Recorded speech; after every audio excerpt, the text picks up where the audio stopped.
A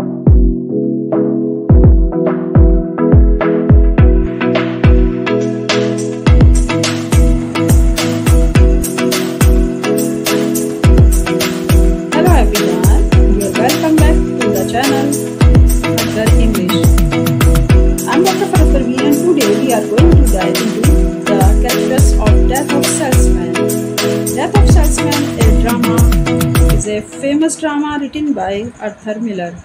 Understood? Yeah, if you are new here, make sure to hit that subscribe button and turn on the notifications so you never miss out on our latest lesson. Question number 1. Most important characters in Death of Salesman by Arthur Miller. आपसे पूछा जा रहा है कि वो कौन से most important characters हैं जो कि डेथ ऑफ सेल्समैन में आर्थर मिलर ने जिनको लिया था। डेथ ऑफ सेल्समैन का अगर हम देखें थोड़ा सा यहाँ से आप इंडिकेट करिएगा। फर्स्ट ऑफ ऑल है Willy, Biff, flashbacks and affair, home, crash and. इस तरह से इसकी प्लॉट समरी भी हम समझ सकते हैं, लेकिन फ़िलहाल हमें प्लॉट समरी नहीं समझनी है, बस आप कैरेक्टर्स को थोड़ा आइडेंटिटी कर लीजिए इस कैरेक्टर्स की। Answer: the most important characters in death of a salesman by Arthur Miller are first of all Willy Loman, the protagonist, an aging and struggling salesman who clings to illusion of success and self-worth, leading to his tragic downfall.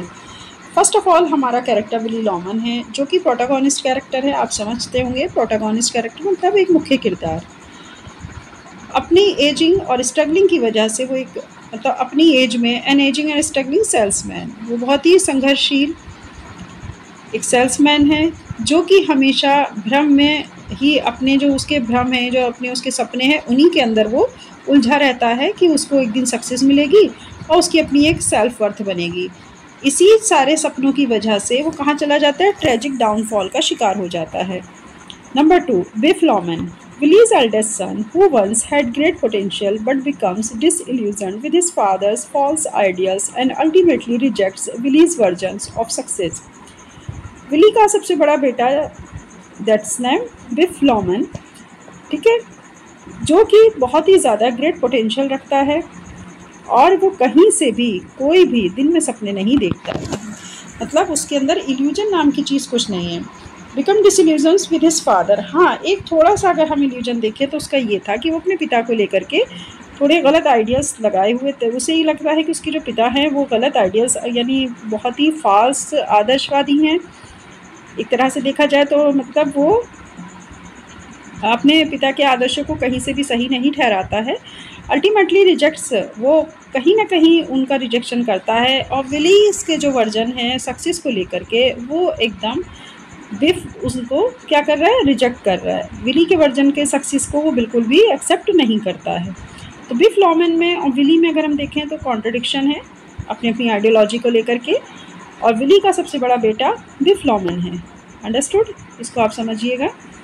Third, Linda Loman, Willy's loyal and loving wife, Willy की बहुत ही ईमानदार प्यारी बीवी, who supports him despite his flaws and struggles to keep the family together, जो कि बहुत ज़्यादा सपोर्ट करती है। वो देख रही है कि बहुत ज़्यादा स्ट्रगल है, दुख है, मगर फिर भी वो फैमिली को एक साथ जोड़ के रखना चाहती है, लिंडा लॉमन।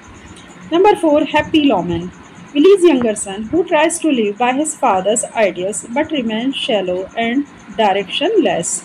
विली का छोटा बेटा है जो पूरी कोशिश करता है, अपने पिता के बनाए हुए आदर्शों को ही वो लेकर चलना चाहता है, लेकिन उसे अभी तक भी कोई दिशा नहीं मिल पा रही है, इसलिए वो अभी उसी तरह से सोच रहा है जैसे उसके पिता की आइडियोलॉजी है।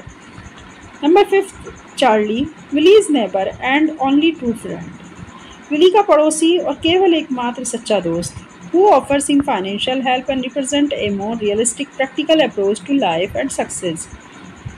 ये एक ऐसा दोस्त है जो विली की फाइनेंशियल मदद भी करता है और उसको ज़्यादा से ज़्यादा जो मतलब यथार्थ है यानी कि जो सच्चाई है उसको रिप्रेजेंट करवाता है, और वो प्रैक्टिकली लाइफ को जीने की बहुत ज़्यादा कोशिश कराता है, किसको, विली को, और समझाता भी है साथ में कि सक्सेस लाइफ की प्रैक्टिकली अप्रोच से मिलती है, ना कि सपने देखने से।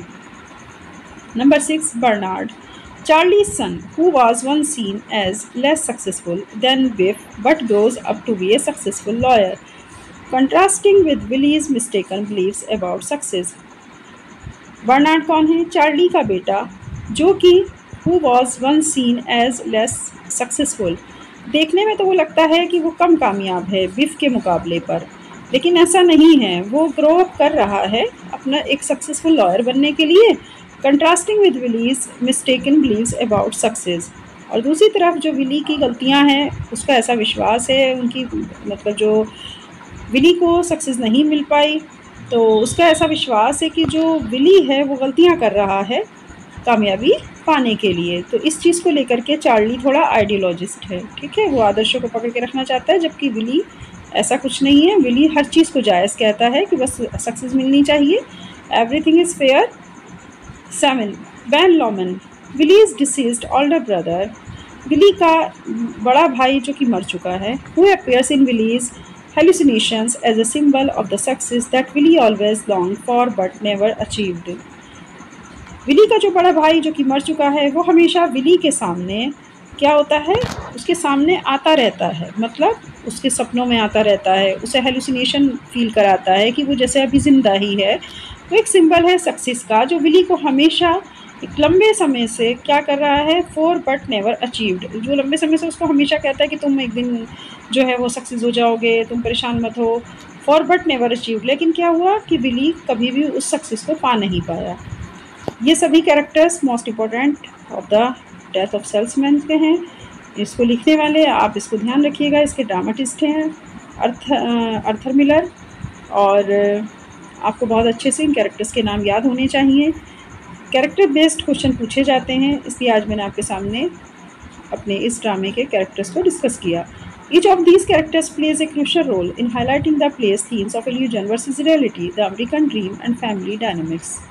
ठीक है, इसका हर कैरेक्टर प्ले का वो अपने आप में क्रूशियल रोल रखता है और हाईलाइट करता है प्ले की उस थीम को जिसमें इल्यूजन है। इल्यूजन मतलब भ्रम करने वाली चीज़ें हैं, और रियलिटी, दोनों साथ साथ चल रहा है। इल्यूजन भी साथ में चल रहा है, रियलिटी भी साथ में चल रही है। ठीक है, ये अमेरिकन ड्रीम है और वहाँ की फैमिली की ये डायनामिक्स सिचुएशन है। अंडरस्टूड? चलिए, मैं उम्मीद करती हूँ कि आपको ये बहुत अच्छे से समझ में आ गया होगा, और ये सारे कैरेक्टर्स आप किसी पेपर पर या किसी नोटबुक में लिख लीजिए ताकि आपको हमेशा के लिए याद रहें, और एग्ज़ाम से 1-2 दिन पहले आप इनको ज़रूर रिवाइज़ करिएगा। ओके, नेक्स्ट वीडियो में मिलते हैं कुछ अच्छे नए कंटेंट के साथ में।